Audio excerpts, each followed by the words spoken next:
Mr. Radcliffe waved his hat, quite out of breath by the time he caught up with her. "Forgive me. I'm sorry to bother you so soon after your grandmother's passing. I only mean to leave you with a thought, and that is that, for you, this is a new beginning." "Yes, Mr. Radcliffe, thank you. I understand.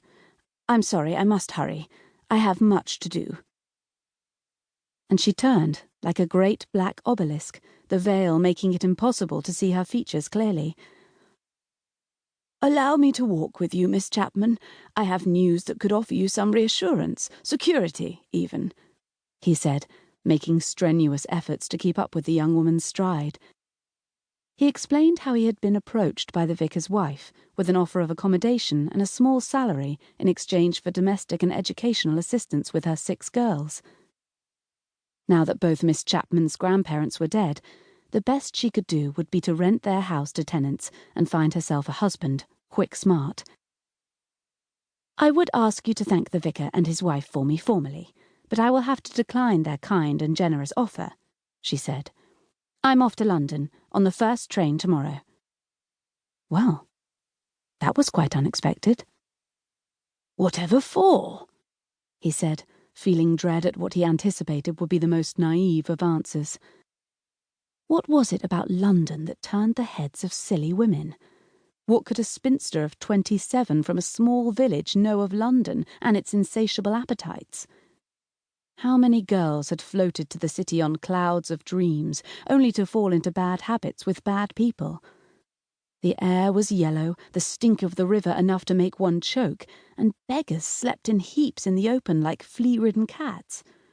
More than once he had walked a street and not heard a word of his own language, in his own country. It was certainly no place for an unmarried woman.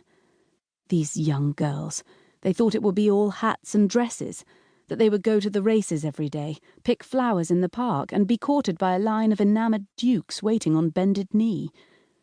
If only they knew of the broken-spirited, the hungry and the homeless, they'd never set foot on the train. "I am to become a nurse, Mr. Radcliffe, at the London Hospital in Whitechapel. Really, I am grateful for the offer, but I can't stay, not another minute. Not now they are both gone. You must understand." "Well then, my dear, I wish you good luck in your endeavours. I was making assumptions, but I can see you are a strategist. No, a pioneer." She bid him farewell and left him sinking further into the mud. There was scant hope she would thrive. It was not the way of the city. In a village, a man could make a little money with hard work, be honest, fear God, and heave himself up a rung or two. He could call himself a success. London was no place for ascension, despite all the promises. Oh, there was gold, all right. A fortune could be won and lost, or stolen, on the same day. But only the rich, the criminal, or the criminally insane thrived in London. Chapter 1. 1888. We married in St. Jude's, Whitechapel, a tiny dilapidated church that appeared to have sprouted like a fungus between 2 unconcerned buildings in Commercial Street. The vicar complained that the congregation only ventured inside on Sundays if it rained, and even then expected dole money. Otherwise, they'd be skipping and dipping down Petticoat Lane.